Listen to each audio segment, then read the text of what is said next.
mga kalay, day 99 na natin. Isang araw na lang ay birthday ko na. Pero to be honest, nandito pa tayo sa Honolulu, Hawaii. At ang episode nito ay ang ating pag-uwi sa Pilipinas. So sasakay tayo sa Philippine Airlines at update natin mga luggage na dadalhin or madala ko. No? So I miss this moment. No? Hindi ko na alam kung ano sasabihin ko. But then, ready na ako sa pag-uwi. Bye-bye! So, ang pagpila ay buhay or is part of the system dito sa motor. At kahit dito sa Hawaii, tawin na tayo dahil para natin pumila.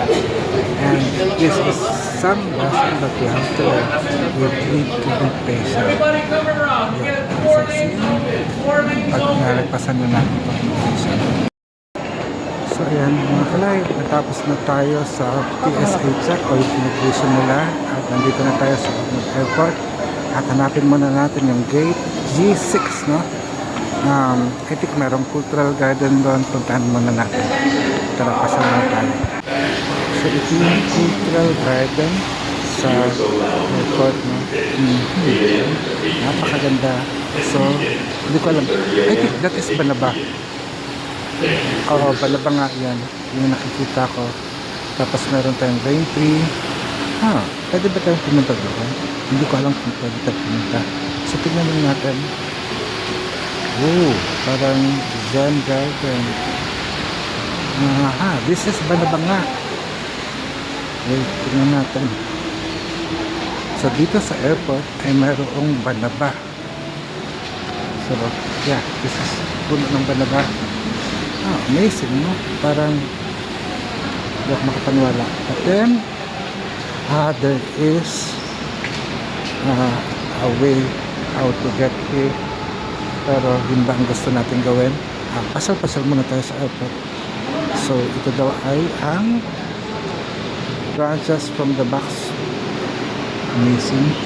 Pero yung mga ba talaga ang gusto natin makita.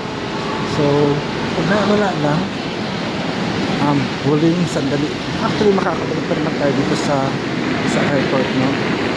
So, nakita natin siya. So, B1, 2, 6. Pero tayo, FGH tayo. So, gate 6 tayo. Pero kung bang gusto natin, ayun ang plano ng Airlines. Tayo pupunta sa Philippine Airlines G6, no? Sa totoo, medyo nagugutom ako, pero kung gusto ko nalang gawin ay mag-CR. Ihig muna tayo mga kalahi. Pero siyempre hindi ko kayo sasama mamaya na pag nasa plano tayo magkita, okay? So ayun mga kalahi, nandito na tayo sa G section ng airport, yung gate G. At hanapin natin yung gate G6 at doon tayo maghihintay para sa biyahe natin papuntang Pilipinas. So far, ngayon ay nasa G4 tayo. At makikita natin kung ano man ang aeroplano to. It's different airline, but we're looking for Philippine Airlines pabalik sa ating bansang pinakamamahal. At yun nga, no, natapos tayo kumain. Dahil kasi nagutom tayo. Although nag-offer si Darcy na kung gusto kong kumain, sabi ko hindi na, naya na ako dahil gastos na sila ng gastos sa akin. So dito na ako sa airport kumain. At parang salad ang kinain ko. Healthy siya, no? Pero may chicken naman siya. Kaya nga lang, alam kong in-order ko ay chicken avocado sandwich, pero ang nakuha ko ay parang chicken salad. So okay lang, busog na rin naman ako. Parang ito, may island brew, kape-kape. So parang G5 na ako at nakikita ko na yung G6. Sorry po, dumigay po ako. So siguro hanggang dito na lang ako mga kalaki. Ay hindi, since makikita nyo naman din itong video. Ayun na ang Philippine Airlines, nandun na yung aking aeroplano. So pwede na akong sumakay yata. So nakikita ko, pero hindi pa siya nagtatawag. I think this is G6 to G10, pero nakita ko na ang Philippine Airlines. Silipin lang muna natin ang aeroplano ko, ha? So ayan mga kalahi, yan ang aeroplano ko. Hindi naman aeroplano ko technically. So dito tayo sasakay pauwi ng Pilipinas. And hindi naman sinabi kung dyan papasok, so doon tayo papasok sa G6-G10. Pwede kayo mag-yosa dyan sa labas, parang bawal yata. I think this is the one. Once again, while we are boarding, please have and hold your own passport and boarding pass readily available Boarding na for ba? vision at the boarding door.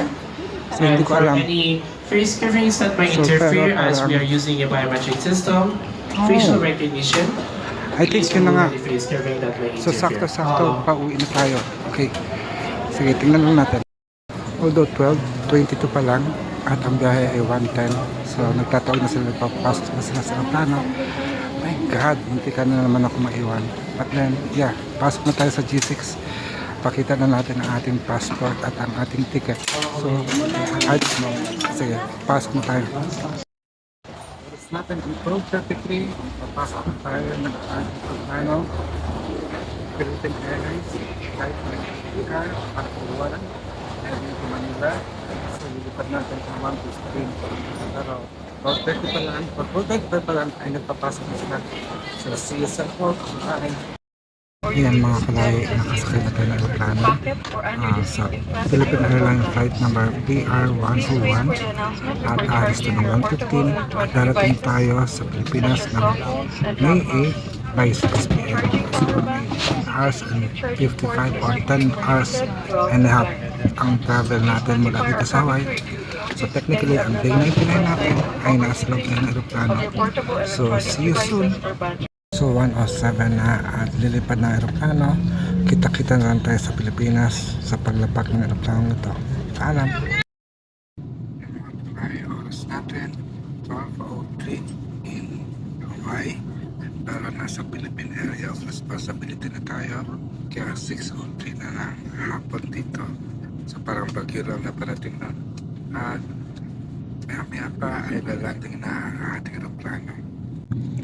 So ayan mga kalay, ang makikita nyo ay kaulupan sa loob ng Philippine Area of Responsibility ang araw at ang pakpak ng aming aeroplano.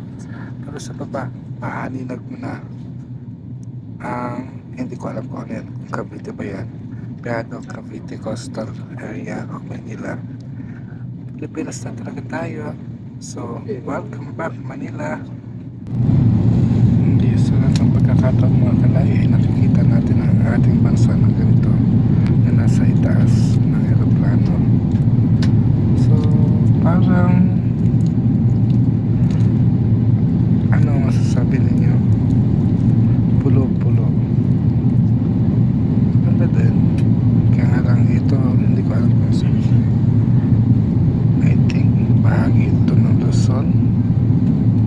Pero gilid-gilid siya ng Luzon. Kala mo parang mga kamay na o mga daliri na nag-extend. Diba may mga lagoon. Maganda naman siya pag nasa taas, diba? Hindi lang natin na-appreciate pag nandito nakalupag tayo sa lupa.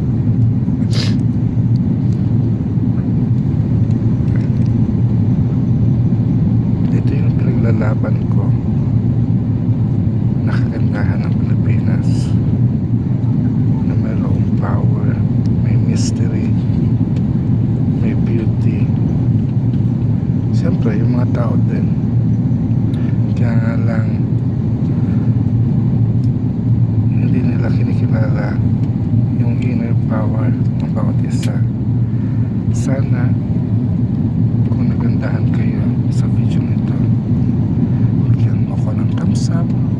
At kung bago ka pa lang nakapag-subscribe at nakapanood ng video nito, consider to subscribe and hit the notification bell para makareceive ka ng update sa aking mga video.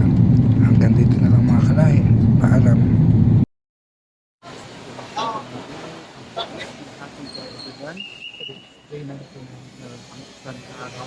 Para makompleto ang ating 100 days countdown. Kasama na natin sila tayo magbayad pagama. Kung nagustuhan mo ang aking video, bigyan mo ko ng thumbs up at sa kapag bago pa lang ito ang video, try to continue to subscribe. Hindi lang sige tayo, pero subscribe po kayo then, hit mo ang notification bell para matanggap niyo yung ating mga upload everyday dito sa ating channel. Dito kami upad mo ng pagkamunta ng ating channel. At ngayon, nandito na tayo sa Navia Terminal 1, arrival area. Naghintay na tayo ng vlog. Try natin ang bahay sa talent. Bukas naman ay buhay na tayo ng hulukan sa Terminal 1. So, sa susunod, paalam.